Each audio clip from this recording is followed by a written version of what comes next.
रखा कि प्रभु एक बात कहें, बोले कैसे मिलेंगे? नाम को फेंकने का शौक है, नाम को उड़ने का शौक है, एक ही है, बस कोई अपने टक्कर का भिड़ जाए।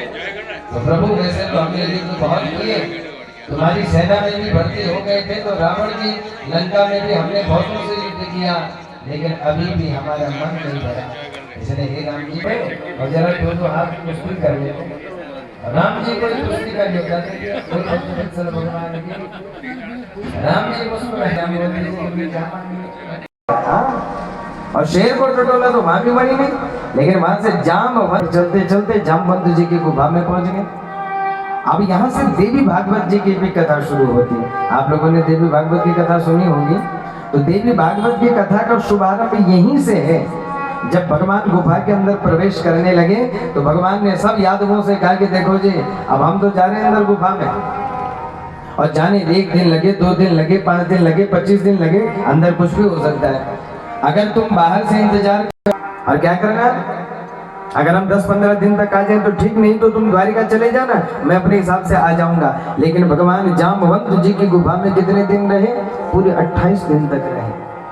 और जब 12, 15, 20 दिन हो गए तो यादव वापस आ गए, और जब द्वारिका में पहुंचे वसुदेव को, देवकी को कहा कि कृष्ण गुफा में गए, और वहां से 12-15 दिन बीत गए, लौटे नहीं, तो वसुदेव जी को बड़ा कष्ट हुआ, शोक हो गए।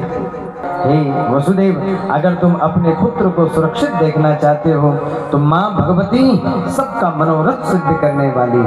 और चैत्र के महीने के शुक्ल पक्ष की प्रतिपदा से लेकर के और 9वीं पर्यंत तक वसुदेव जी ने अपने द्वारिका में भव्य भगवती का नवान पारायण किया, देवी भागवत महापुराण का वाचन किया। और यहाँ देवी भागवत की कथा शुरू हो गई कहाँ? द्वारिका में।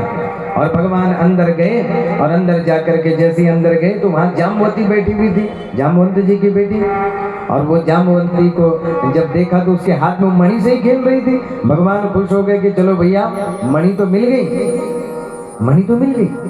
और जैसे अंदर जाकर के मणि लेने के लिए आगे बढ़े, इतने में तो कोई बलवान पीछे से आया और उसने भगवान को पकड़ा और ऐसे हवा में घुमाते हुए धड़ाम से धरती पर पटक दिया। बोल भक्तवत्सल भगवान के। हाँ, भगवान आ गया, भगवान पीछे मुड़े तो जामवंत जी को देख लिया, प्रभु मुस्कुरा गए, पहचान लिया। लेकिन भगवान ने कहा कि तुमने हमको उठा करके पटका। प्रभु अगले ही पल उठे और उठ करके जामवंत जी को उठा करके हवा में कलाबाजियां खेलते हुए धड़ाम से जामवंत जी को पटक दिया। जामवंत जी भी कोई कम बलवान नहीं, दोबारा भगवान को उठा करके पटक दिया, और ऐसे उठा पटक चलने लगी। ऐसा अंग संग से युद्ध होने लगा कि पूरे 1-2 दिन नहीं, पूरे 28 दिन तक वह युद्ध चला। कितने दिन तक? 28 दिन तक युद्ध चला।